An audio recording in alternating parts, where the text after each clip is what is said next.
નમસ્કાર ગુજરાત। આજના મુખ્ય સમાચારની અંદર આગામી 3 કલાક અતિ ભારે વરસાદ અંગે અંબાલાલ પટેલની દરામની આગાહી। ગુજરાતના ખેડૂતો માટે મહત્વના સમાચાર।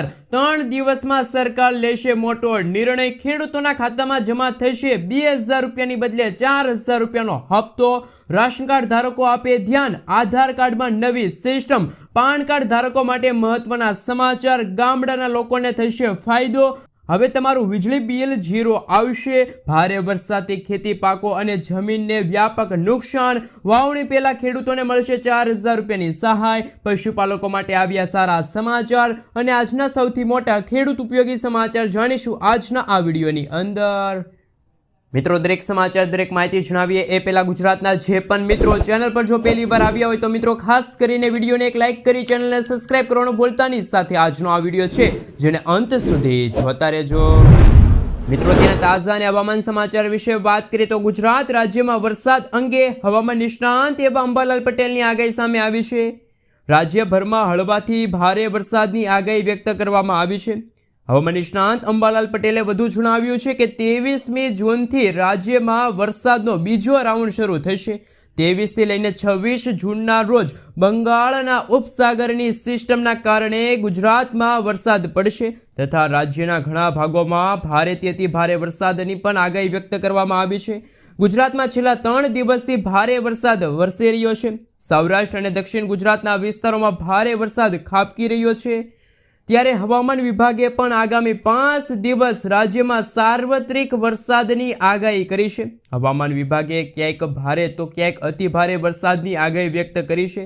રાજ્યના કેટલાક વિસ્તારોમાં તો વરસાદનું એલર્ટ પણ જાહેર કરી દેવામાં આવ્યું છે। દક્ષિણ ગુજરાતમાં હર ચોમાસાની જેમ આ ચોમાસે પણ નવસારી જિલ્લાની હાલત કફોડી થઈ છે। ભારે વરસાદ હોવાના કારણે નવસારી જિલ્લામાં SDRFની ટીમ તૈનાત કરવામાં આવી છે। તેની 3 નદીઓમાં પૂરની સ્થિતિ આવે તે પહેલા આ ટીમ છે એ તૈનાત થઈ ગઈ છે। મિત્રો, ત્યાર પછીના સમાચાર વિશે વાત કરીએ તો ખેડૂતોના ખાતામાં જમા થશે 4000 રૂપિયાની સહાય।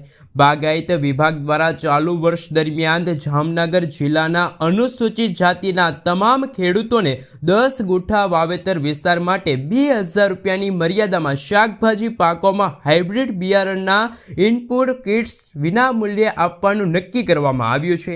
આ લાભ ખેડૂતોને વધુમાં વધુ 20 ગુઠા સુધી 4000 રૂપિયા સુધીની સહાય છે મળવાપાત્ર રહેશે। ઇનપુટ કિટ્સનું વિતરણ એગ્રો સેન્ટર ખાતેથી કરવામાં આવશે। તો મિત્રો, વાવણી પહેલા ખેડૂતોને 4000 રૂપિયાની સહાય છે એ મળશે। મિત્રો, ત્યાર પછી રાશન કાર્ડ ધારકો માટે સૌથી મોટા સમાચાર સામે આવી રહ્યા છે। સરકારે નવો નિર્ણય જાહેર કર્યો છે। 30 જૂન સુધીમાં બધા જ રાશન કાર્ડ ધારકોએ KYC કરવું પડશે। કોઈ પણ રાશન કાર્ડ ધારક જે KYC કરાવી શકશે નહીં તેમને રાશન કાર્ડ પર મળતું મફત રાશન બંધ થઈ જશે। એટલું જ નહીં, જે રાશન કાર્ડ ધારકો પાસે KYC નથી તેમના નામ પણ રાશન કાર્ડની લાભાર્થી યાદીમાંથી દૂર કરવામાં આવશે। એટલે કે તેમને ફરીથી રાશન મેળવવા માટે ફરીથી રાશન કાર્ડ માટે અરજી કરવી પડશે। તો મિત્રો, ગુજરાતના દરેકે દરેક રાશન કાર્ડ ધારકો માટે અગત્યના સમાચાર સામે આવી રહ્યા છે। 30 જૂન સુધીમાં રાશન કાર્ડ ધારકોએ રાશન કાર્ડને આધાર કાર્ડ સાથે લિંક કરવું ફરજિયાત બન્યું છે।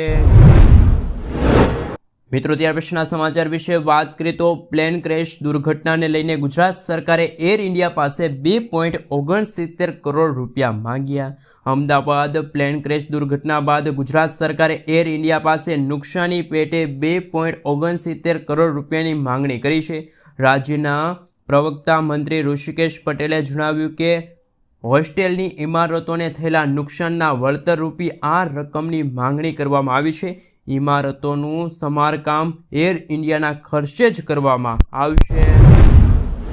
મિત્રો, ત્યાર પછીના સમાચાર વિશે વાત કરીએ તો 3 દિવસમાં કેન્દ્રીય મંત્રી મોટો નિર્ણય લઈ શકે છે। નીતિન ગડકરીએ મોટું નિવેદન આપી દીધું છે। નીતિન ગડકરીએ કહ્યું છે કે હું ફક્ત એટલું જ કહી રહ્યો છું કે 3 દિવસમાં અમે એવી યોજના જાહેર કરવા જઈ રહ્યા છીએ જેમના કારણે ટોલ અંગે લોકોમાં કોઈ વિવાદ નહીં થાય। અમે એ પણ જાહેરાત કરીશું કે લોકોની સમસ્યાનું નિરાકરણ આવશે। 3 દિવસ પછી કોઈ મને ટ્રોલ કરશે નહીં। સાથે સાથે મિત્રો બીજા અગત્યના સમાચાર સામે આવી રહ્યા છે। બુધવારે માર્ગ પરિવહન અને રાજ્ય માર્ગ મંત્રી નીતિન ગડકરીએ એક જાહેરાત કરી છે। તેમણે પોતાની પોસ્ટમાં જણાવ્યું કે સરકાર 3000 રૂપિયાના ફાસ્ટેગ આધારિત વાર્ષિક પાસની સુવિધા શરૂ કરી રહી છે। આ પાસ 15 ઓગસ્ટથી જારી કરવામાં આવશે અને તે ફક્ત બિન વાણિજ્ય ખાનગી વાહનો માટે જારી કરવામાં આવશે। આ પાસ સક્રિય થવાની તારીખથી 1 વર્ષ માટે અથવા તો 200 ટ્રીપ માટે જે પણ પહેલાં હોય તે માન્ય રહેશે। એટલે કે આ ચાર્જ એક ટ્રીપ માટે 15 રૂપિયા રહેશે।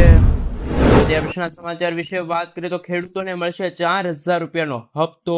ભારત સરકારે પ્રધાનમંત્રી કિસાન સન્માન નિધિ યોજનાની શરૂઆત કરી છે, જે હેઠળ ખેડૂત મિત્રોને વાર્ષિક 6000 રૂપિયાની આર્થિક સહાય આપવામાં આવે છે, જેમાં 2000 રૂપિયાના 3 હપ્તા ખેડૂતોના ખાતામાં ટ્રાન્સફર કરવામાં આવે છે। પરંતુ હવે એક એવું રાજ્ય છે કે જ્યાં ખેડૂતોને 2000 રૂપિયાના બદલે 4000 રૂપિયાનો હપ્તો મળી રહ્યો છે। અમે મિત્રો વાત કરી રહ્યા છીએ મધ્યપ્રદેશના ખેડૂતો વિશે। મધ્યપ્રદેશના ખેડૂતોને કેન્દ્ર સરકારની પ્રધાનમંત્રી કિસાન સન્માન નિધિ યોજના હેઠળ તો 2000 રૂપિયાનો હપ્તો મળે છે, બીજી તરફ તેમને રાજ્ય સરકાર દ્વારા સંચાલિત મુખ્યમંત્રી કિસાન કલ્યાણ યોજના હેઠળ અલગથી 2000 રૂપિયા છે એ મળે છે। આ મિત્રો ખાસ કરીને મધ્યપ્રદેશના જે ખેડૂતો છે એમને વાર્ષિક 12000 રૂપિયાની આર્થિક સહાય છે એ મળે છે। તો મિત્રો જે રીતે મધ્યપ્રદેશ સરકારે ખેડૂતો માટે ખેડૂતલક્ષી નિર્ણય લીધો છે કે ખેડૂતોને 12000 રૂપિયાની વાર્ષિક આવક થાય છે, તો મિત્રો શું ગુજરાતના ખેડૂતોને પણ વર્ષે 12000 રૂપિયા મળવા જોઈએ કે ના મળવા જોઈએ? ખાસ કરીને નીચે કોમેન્ટ બોક્સમાં કોમેન્ટ કરીને જરૂરથી જણાવી આપજો। મિત્રો ત્યાર પછીના સમાચાર વિશે વાત કરીએ તો આધાર કાર્ડમાં નવી સિસ્ટમ। UIDAID નવી સિસ્ટમ QR કોડ આધારિત એપ્લિકેશન છે, જેમની મદદથી વપરાશકર્તાઓ સરળતાથી તેમના આધાર અથવા તો માસ્ક આધાર ડિજિટલ સ્વરૂપમાં શેર કરી શકે છે। હવે આવનારા સમયમાં કોઈને આધાર બતાવવા માટે ફક્ત QR કોડ સ્કેન કરવો પડશે। તમે UIDAID સત્તાવાર વેબસાઇટ અથવા તો આધાર એપ્લિકેશન પરથી આધાર ડાઉનલોડ કરી શકો છો। તેમાં પહેલાથી જ QR કોડ છે, જેને સ્કેન કરીને આધારની માન્યતાની પુષ્ટિ છે કરી શકો છો। સાથે સાથે મિત્રો UIDAIDની નવી એપ્લિકેશન એવી રીતે ડિઝાઇન કરવામાં આવી છે કે જે કોઈ પણ વ્યક્તિ QR કોડની મદદથી મિનિટોમાં એક મોબાઈલ ડિવાઇસથી બીજા મોબાઈલ અથવા તો એપ્લિકેશનમાં આધાર ટ્રાન્સફર કરી શકે છે।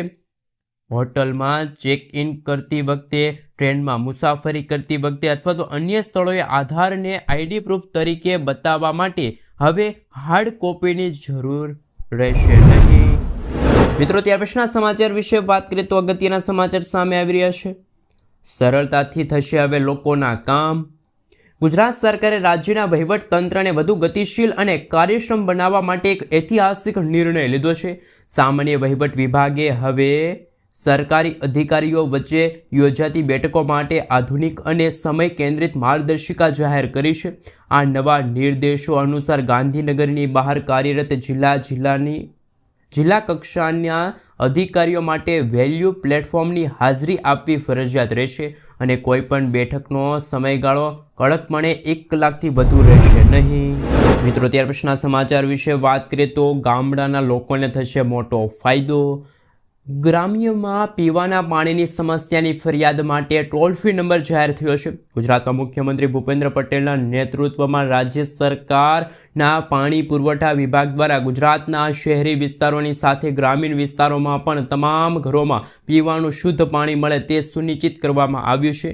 જોકે પાણી પુરવઠા વિભાગે ફક્ત ગ્રામીણ સ્તરે પીવાના પાણી પહોંચાડીને સંતોષ નથી માનવો, પરંતુ ગ્રામીણના ગ્રાહકોને પીવાના પાણીની સમસ્યાના નિવારણ માટે ટોલ ફ્રી નંબર છે એ 1916 સેવા છે ઉપલબ્ધ કરવામાં આવી છે।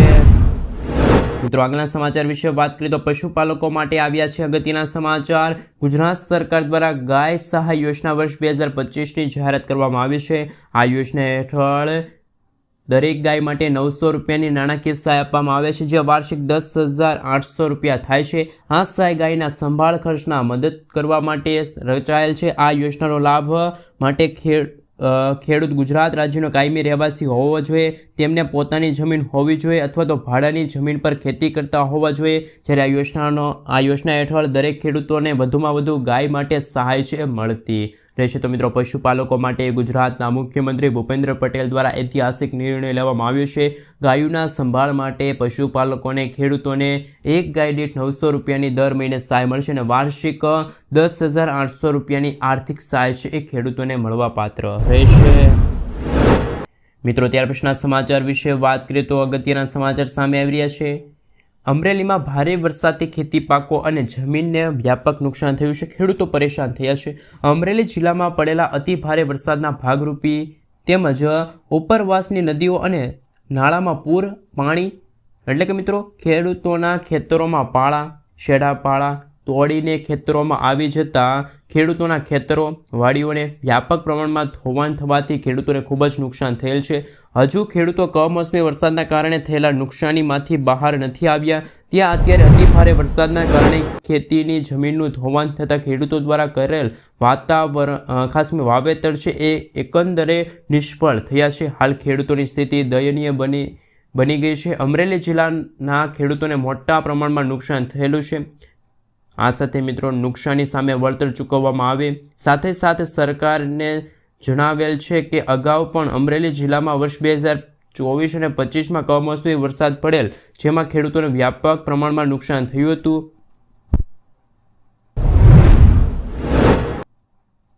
મિત્રો, ત્યાર પછીના સમાચાર વિશે વાત કરીએ તો લાડલી બહેનોને દિવાળીથી દર મહિને 1500 રૂપિયા મળશે. મુખ્યમંત્રી મોહન યાદવે જાહેરાત કરી. મુખ્યમંત્રી ડૉક્ટર મોહન યાદવે ઇન્દોરમાં એક મોટી જાહેરાત કરી છે. તેમણે સરકાર લાડલી બહેન યોજના હેઠળ મહિલાઓને દર મહિને 3000 રૂપિયા આપવાનું પોતાનું વચન પૂરું કરશે. આ યોજના હેઠળ 1000 રૂપિયાની યોજનાથી શરૂઆત થઈ ગઈ છે રકમથી, જેને પાછળથી વધારીને 1250 રૂપિયા કરવામાં આવી હતી. રક્ષાબંધન પર વધારાના 250 રૂપિયા આપવામાં આવ્યા હતા. હવે દિવાળીથી આ રકમ છે દર મહિને 1500 રૂપિયા પણ થઈ જશે. તો મિત્રો, ખાસ કરીને લાડલી બહેન યોજના અંતર્ગત કેન્દ્ર સરકારે ખાસ મિત્રો જે વાત કરીએ તો મુખ્યમંત્રી જે ખાસ કરીને મિત્રો મધ્યપ્રદેશના છે એમને સૌથી મોટી જાહેરાત કરી છે. તો મિત્રો, મહિલાઓને છે એ દર મહિને 1500 રૂપિયા મળશે. તો શું મિત્રો ગુજરાતની મહિલાઓને પણ દર મહિને 1500 રૂપિયા મળવા જોઈએ કે ના મળવા જોઈએ? ખાસ નીચે કોમેન્ટ બોક્સમાં કોમેન્ટ કરીને જરૂરથી જણાવી આપજો. મિત્રો, આગળના સમાચાર વિશે વાત કરીએ તો ખૂબ જ અગત્યના સમાચાર સામે આવી રહ્યા છે. લગ્ન સર્ટિફિકેટને લઈને નવા ફેરફારો. હવે લગ્ન નોંધણી લગ્નના સ્થળના આધારે નહીં પરંતુ સ્થળના તાલુકાના સબ રજિસ્ટ્રેશન કચેરીમાં થશે, જ્યાં કન્યા અને વર અથવા તો તેમના માતા પિતા રહે છે. લગ્ન નોંધણી દરમિયાન પરિવારના એક સભ્યને ત્યાં હાજર રહેવું પડશે. ઉત્તર પ્રદેશની યોગી આદિત્યનાથ સરકારે એક ખૂબ જ મહત્વનો ફેરફાર કર્યો. જો કોઈ કારણોસર પરિવારનો કોઈ સભ્ય ન આવી શકે તો લગ્નનું સંચાલન કરનાર પંડિત, મૌલવી અથવા તો પારગધીને ઓફિસે જવું પડશે. મિત્રો, ત્યાર પછીના સમાચાર વિશે વાત કરીએ તો પીએમ કિસાન યોજનાનો લાભ હવે કયા ખેડૂતોને નહીં મળે એ પહેલાં જાણી લઈએ કે 2000 રૂપિયાનો 20મો હપ્તો ખેડૂતોના ખાતામાં ક્યારે આવશે. પ્રધાનમંત્રી કિસાન સન્માન નિધિ યોજના હેઠળ દર 4 મહિને ખેડૂતોના ખાતામાં 2000 રૂપિયા ટ્રાન્સફર કરવામાં આવે છે. આ યોજનાના અત્યાર સુધી છે 19 હપ્તા ખેડૂતોના ખાતામાં ટ્રાન્સફર થયા છે, જ્યારે 19મો હપ્તો 24 ફેબ્રુઆરીના રોજ ખેડૂતોના ખાતામાં ટ્રાન્સફર કરવામાં આવ્યો હતો. આ પહેલાં 18મો હપ્તો ગયા વર્ષે વર્ષ 2024ના ઓક્ટોબર મહિનામાં ખેડૂતોના ખાતામાં ટ્રાન્સફર કરવામાં આવ્યો હતો. આ રીતે આ યોજનાનો 20મો હપ્તો હવે આ મહિનાના અંતમાં એટલે કે જૂન મહિનાના અંતિમ દિવસોની અંદર ખેડૂતોના ખાતામાં આવશે. જોકે કેન્દ્ર સરકાર દ્વારા હજુ સુધી કોઈ ઓફિશિયલી જાહેરાત કરવામાં નથી આવી. તો મિત્રો, હાલ જો વાત કરીએ તો કયા ખેડૂતોને આ 2000 રૂપિયાનો હપ્તો નહીં મળે, તો KYC પૂર્ણ કરવાની સાથે ખેડૂત મિત્રોએ બેંક ખાતાને આધાર કાર્ડ સાથે લિંક કરવું જરૂરી છે. જો તમે તમારા બેંક ખાતાને આધાર કાર્ડ સાથે લિંક નથી કરાવ્યું તો તમને 2000 રૂપિયાનો હપ્તો મળશે નહીં. જો તમારા જમીન રેકોર્ડ્સના દસ્તાવેજોમાં કોઈ ભૂલ હોય તો ચકાસણી પ્રક્રિયા પૂર્ણ કરી શકો છો. અથવા તો નકર તો તમારો હપ્તો છે અટકી જશે. જો તમે પ્રધાનમંત્રી કિસાન સન્માન નિધિ યોજના હેઠળ કરેલી અરજીમાં કોઈ ભૂલ કરી હોય, ઉદાહરણ તરીકે તમારું નામ, જન્મ તારીખ અથવા તો લિંગ વિશે કોઈ ખોટી માહિતી આપી હોય, તો પણ તમને હપ્તાના પૈસા મળશે નહીં. કેન્દ્ર સરકાર દ્વારા સમયાંતરે લાભાર્થીઓની યાદીની સમીક્ષા કરવામાં આવે છે. જો કોઈ કારણસર તમારું નામ યાદીમાંથી કાઢી નાખવામાં આવે તો પણ તમારા ખાતામાં 2000 રૂપિયાનો હપ્તો આવશે નહીં. મિત્રો, ત્યાર પછીના સમાચાર વિશે વાત કરીએ તો અગત્યના સમાચાર સામે આવી રહ્યા છે. રત્ન કલાકારોને સહાય માટેનો નિયમ છે એમાં થયો છે મોટો ફેરફાર. રાજ્ય સરકાર દ્વારા રત્ન કલાકારો માટે ખુશીના સમાચાર. રાજ્ય સરકારે રત્ન કલાકારો માટેની શૈક્ષણિક સહાય યોજનામાં સુધારો કર્યો. અગાઉ 1 વર્ષની સંપૂર્ણ બેરોજગારીનો પુરાવો આપવો ફરજિયાત રહેશે, જે હવે રદ થયો. 31 માર્ચ 2024 પહેલાં જેમનું હીરાનું કામ છૂટ્યું હોય, અત્રે બીજે કોઈ રોજગારી મળી હોય તેવા રત્ન કલાકારોને હવે આ યોજનાનો લાભ મળશે. 13,500